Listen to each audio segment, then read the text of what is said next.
Mais que se passe-t-il réellement au Mali? Après les attaques massives des Touaregs et des djihadistes, les Occidentaux ont crié à une défaite cuisante de la Russie, alors que la Russie, via Africa Corps, a crié à une victoire éclatante.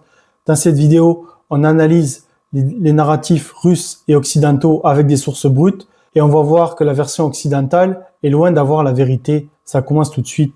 Déjà, pour revenir brièvement sur les événements, il faut savoir que la crise malienne est née d'une attaque massive de Touaregs et de djihadistes du front de la libération de l'Azawad. Ces attaques ont été massives et simultanées et ont impliqué plus de 12 000 hommes, avec un objectif clair, renverser la junte au pouvoir. Ainsi, ces attaques ont eu lieu sur tout le territoire malien, de Kidal à Kati, proche de Bamako. Et un membre éminent de la junte, le ministre de la Défense, a été touché.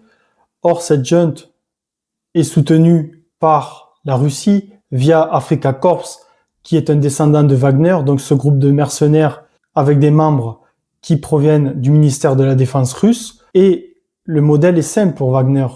Fournir une protection des régimes, des juntes au pouvoir, en échange d'un accès minier aux ressources de votre pays. Par exemple, Africa Corps au Mali récupère les mines d'or, ce qui crée en Occident une forte polémique. En effet, le Mali avait une forte influence française et européenne. Cette influence a été ravie par les Russes en très peu de temps, car en 2022, il y avait encore l'opération Barkhane qui impliquait des militaires français et donc qui marquait le Mali d'une emprise française, mais cette emprise a vite été sous le contrôle des Russes lorsque la junte est arrivée au pouvoir, qu'elle s'est tournée vers la Russie, ce qui crée de vifs débats. Et justement, les attaques du 25 avril 2026 ont créé de vifs débats entre la presse occidentale et la presse russe, et on va voir que le traitement est totalement dissymétrique entre ces presses. En effet, d'après la presse occidentale, la Russie est impuissante au Mali car Africa Corps n'a été d'aucun secours ce week-end lors des attaques menées par les djihadistes et les indépendantistes. De plus, Africa Corps, on a des mots très forts qui le caractérisent avec une capitulation, trop de failles. Ainsi, on a une image vraiment mauvaise d'Africa Corps qui est apparu comme impuissant et qui a réalisé un grave échec au Mali, ce qui est en totale contradiction avec les sources russes. On voit tout d'abord avec cet article sorti de Pravda RU que, et je cite, Afrikanski Korpus, Praviol, v Mali, Tjagiolo, Boi, ce qui signifie qu'Africa Corps a entretenu au Mali des combats intenses, donc on est sur une version dissymétrique par rapport aux Occidentaux, alors que Africa Corps apparaît sur les médias russes comme faisant des combats intenses et donc étant puissant, c'est en totale contradiction avec l'impuissance soulignée par les médias occidentaux. Si on continue, on a encore plus de contradictions car on lit Vmali, Niudalas, Realizirovat, Popitka, Zvirginia, Proriskiskovo, Pravitilsva. Ce qui signifie qu'au Mali, il n'y a pas eu de réussite dans l'essai de renversement du gouvernement pro-russe. Donc c'est en contradiction avec les sources occidentales qui laissaient croire que justement le Mali allait s'effondrer. Ici, on comprend qu'en fait, le Mali se maintient. Si on lit plus loin, on voit directement dans l'article que les Russes citent les informations occidentales comme étant de la propagande anti-russe. Informationim brasami w zapadni simin, которые был направлены на дестабилизацию обстановки и дитацию России, qui signifie que les efforts d'information des médias occidentaux ont été dirigés vers la déstabilisation de la position russe et une décrédibilisation de la Russie, qui montre donc la bataille des narratifs. Si on lit plus loin, Adnaka ex-Wagnerowców udirżywali wśród z naszymi pozycji, ce qui signifie que, alors que les ex-Wagner ont maintenu toutes les positions importantes.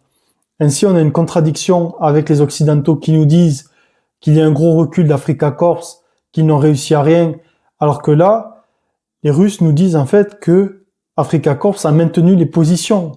Et ça contient Kidal. Kidal qui a été cité comme une grosse perte de la Russie.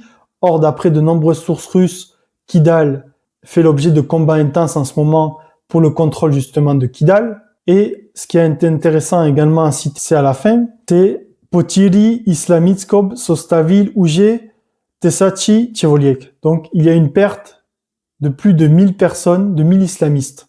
Donc, ce qui est en contradiction avec un Afrika Korps défaillant qui ne combat plus. Là, il y a quand même 1000 islamistes morts. Donc c'est énorme.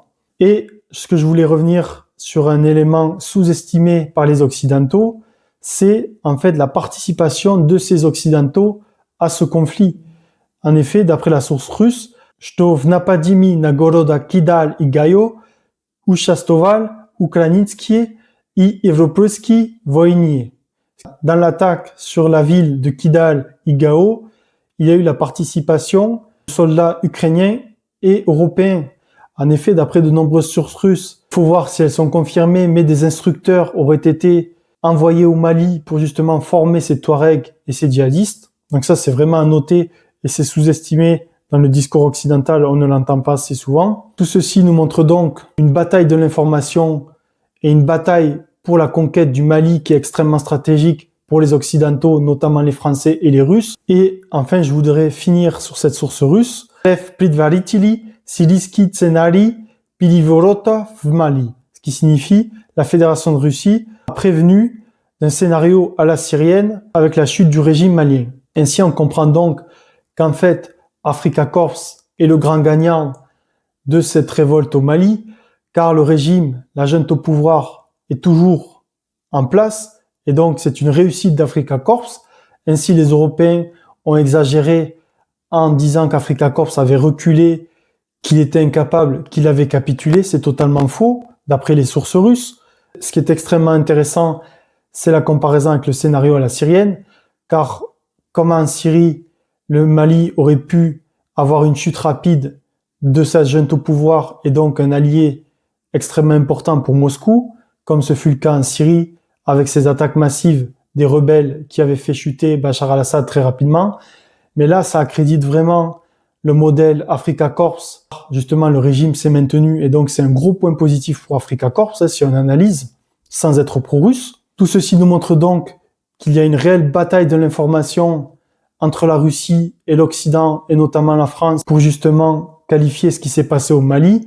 Mais si on analyse finement, au vu de la situation et au vu que justement la junte au pouvoir s'est maintenue, c'est en fait une victoire d'Afrika Korps qui n'apparaît pas comme faible, et on peut voir une grosse différence de traitement entre les sources russes et occidentales. Si cette analyse géopolitique des narratifs t'a plu, je t'invite à t'abonner pour retrouver de nouvelles analyses.